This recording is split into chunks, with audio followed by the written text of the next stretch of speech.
Hey everybody, welcome to a nostalgic Little Planet coaster video.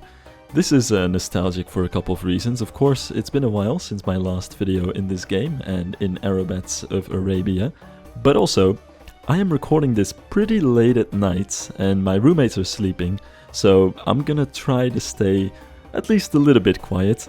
And that at least feels somewhat nostalgic to me, because I used to always record videos way too late at night when I'm already kind of tired. Part of the reason why my voice is often so soft.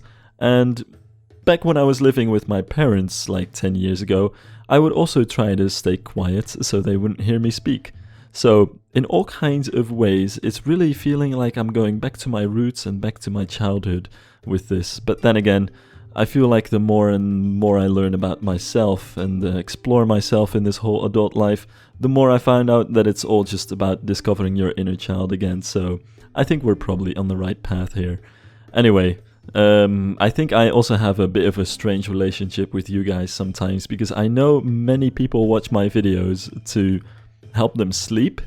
I don't know for how many of the viewers that goes, but honestly, I'm not offended at all. I think it's actually pretty good. Sleep is one of the most important things in life, and if my videos help with that in any way, that's just a compliment. But for those of you who do, you're welcome. This video is gonna have an even softer voice than I usually have, so maybe that helps you sleep even better. Anyway, for the people who aren't sleeping and who are actually watching and paying attention, this video is all about this Egyptian alley, which I'm adding to Aerobats of Arabia, and which is going to mostly, almost, but not completely, finish the Egyptian part of the build. And there are a couple of reasons why I wanted to add an alley here. First and foremost, we just need it for guest flow. One decision that I made for this whole build at some point is that I do want to keep my paths as narrow as possible, to really make it fit in with the theming. Something that I often find myself a little bit annoyed at, but I also understand, is the fact that theme parks in real life, even when they nail the buildings of a certain theme, they don't nail the general aesthetic of the urban planning or the landscape design, things like this. And to some extent this is very, well, usual. Obviously a theme park needs to have very wide paths to be able to handle the big flows of guests, but at the same time these things are also essential to trying to build a theme, and especially when we get to some warmer climates and when we get to Egypt and other parts of Arabia or the Middle East, many cities have very narrow streets to try and use the shade as much as possible. So it wouldn't be very realistic to have wide streets. So all this is why I decided at some point I want to add many little narrow streets instead of one major street that goes through each area. So this is one of these entrances. We also have the other path which goes along the water side, but here we have a slightly too narrow path for a theme park, which I think is fine in this case, because we have the other places that guests can go to as well. So this is an alleyway.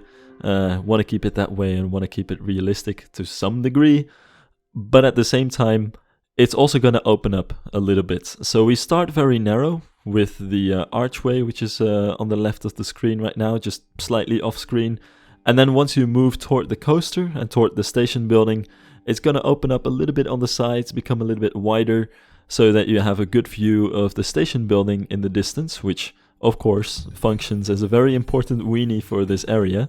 And you also see the building for the carousel as well, perched on top of the hill with the queue line snaking in front of it, which was my general idea for something that would look good to try and impress people when they walk into this area. Because that's another thing. This is the pathway that people are gonna use to enter this area from the entrance of the park, I should say in quotations. So realistically, I think this should have some of the most impressive sightlines and really set the scene for people entering this area. So want to get the most interesting buildings in the distance and make sure that we can put the focus on those. Now on the side here, I'm dressing up the food court with these little buildings. I think a minor challenge with this food court is that I already mapped out what the interior is vaguely going to be like, but the interior is also very large, it's very boxy, it's basically just a square, and it's always difficult to make a square building look nice. So my idea for this was to hide it as much as possible and put all these little facades in front of it to make it seem like this is really just a row of different buildings. And a lot of this is, again, Mamluk inspired architecture from Egypt in the last couple hundred years, where it's using a lot of sandstone and stucco in sandy colors and lots of decorated wooden oriel windows, which is a pretty fun formula to work with. At this point, I've kind of established my way of working with this theme. I kind of know which pieces I use for most of the building, and a lot of it becomes pretty easy. It's just mapping out the general shapes of buildings, getting the different sandstone textures in and different types of materials, sometimes also syncing these Thememaker Toolkit ruined items into them as well, to give it a bit more interesting textures here and there, and then just adding the different decorations on top of that. All things considered, I think it's not too difficult of a theme, but then again, this is not completely realistic, and it's just really inspired by this architecture in real life. And I have to be honest, I'm not an expert on it either. This is just what I've been able to gather from my Google Maps research and my Wikipedia research, going around and just being interested in this kind of architecture and trying to replicate that as much as possible.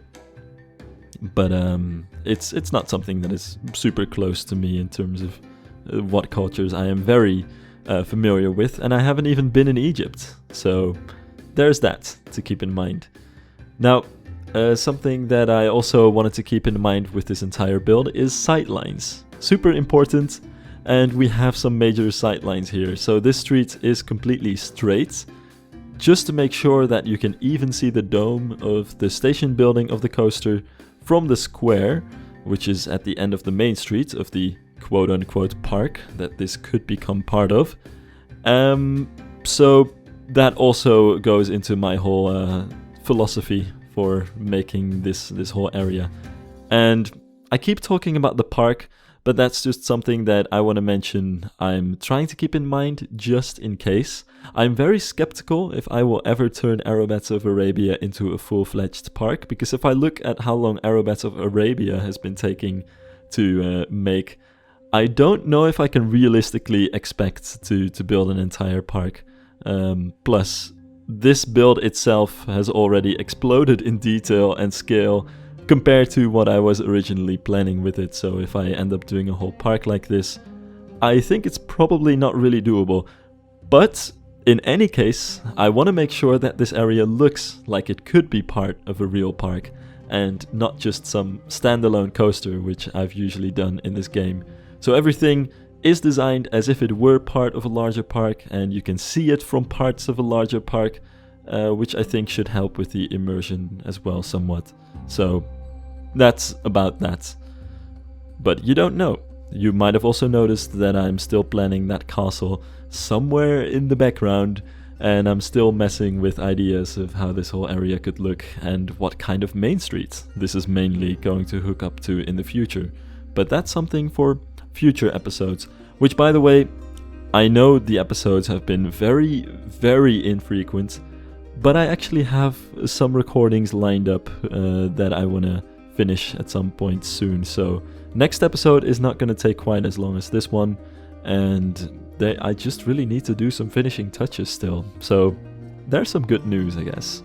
Still not going to make any claims about when it's going to come out exactly, because I know that's not going to work out. I know in the last video somebody asked, it's been taking 7 months for this video to come out. I hope the next one is not going to take that long, and I very confidently answered, no, it won't take 7 months. But looking back, it's been taking 9 months for this video to come out, so sorry about that one. I'm going to change my ways, but not by very much, I'm going to be honest. Anyway, moving on to this side of the pond. Here's a building that I am still not entirely sure what to do with it.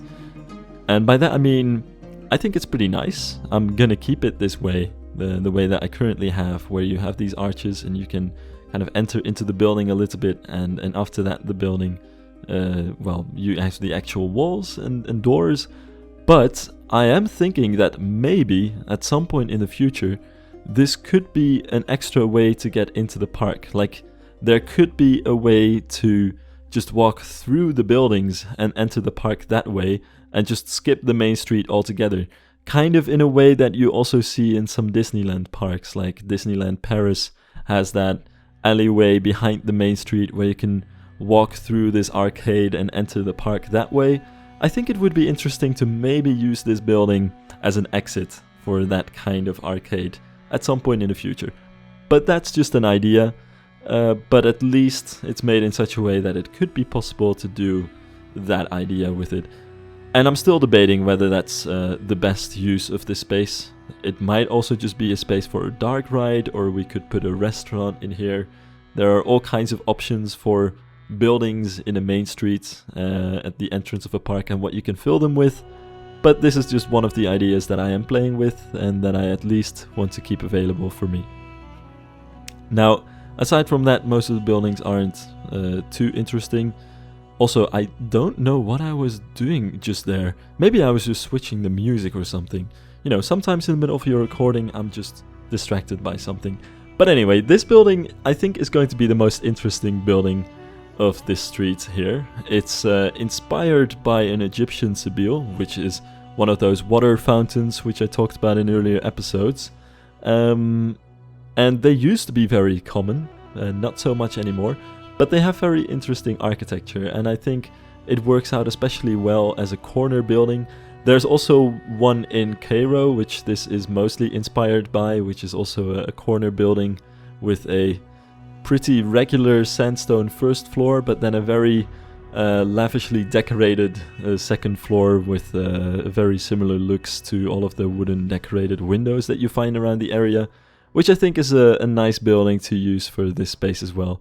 Something that serves as a nice endpoint for this facade of buildings from one direction, but at least from the other direction, walking through the gate and toward the coaster, it's not so fancy that it distracts from what you're really supposed to look at, which is at all times the carousel dome and the big coaster station building.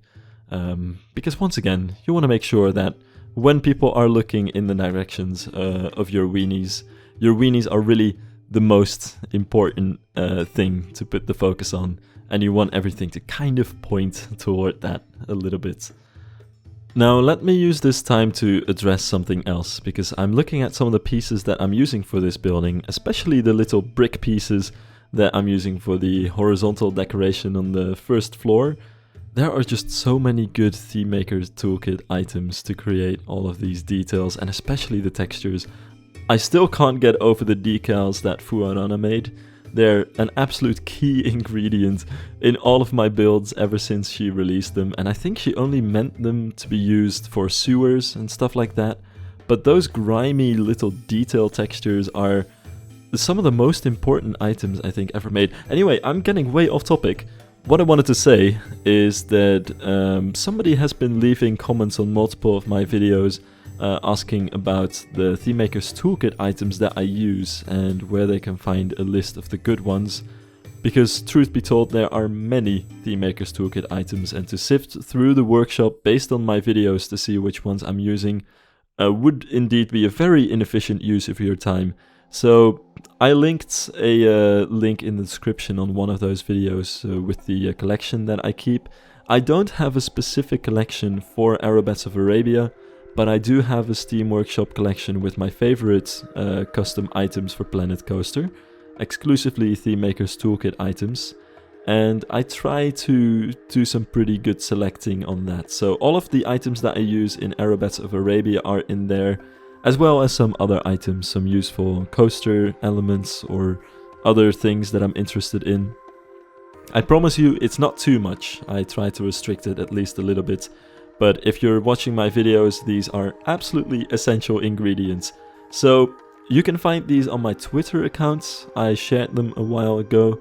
but I'm also going to link them in a comment, or actually I'm going to link them in the description of this video as well. And just in case, if I manage to forget that, please point that out to me, and yeah, maybe I'll try to put it actually in there. Stuff happens, but I'll try to remember. In any case, you can also find it on my Twitter. But I definitely understand the struggles of trying to find the right pieces with the Thememaker's Toolkit. There are so many interesting things, but sometimes you just need to know what kind of pieces I'm using in a certain spot. So you can find all of the pieces in there. And generally, I am mostly a fan of very small pieces that you can use to build other stuff. So for example, the decals are super useful to kind of change the textures of walls that you're using, and also small bricks and pieces like that where you can really create your own walls or details or textures are some of the most game-changing elements, I think, and really what I end up using a lot in my videos, especially in this series, because if we go back all the way to the beginning, part of the reason why I wanted to go for this theme is definitely because I like the theme, and it's something that I haven't done much before, and it's just really interesting to me. But at the same time, it's also because I think the Thememaker's Toolkit items that we do have, and some of the best Thememaker's Toolkit items that we have, are perfectly suited for this kind of theme. Lots of sandstone and rocky textures and things that you can use to create grimy, detailed sandstone structures, but also foliage.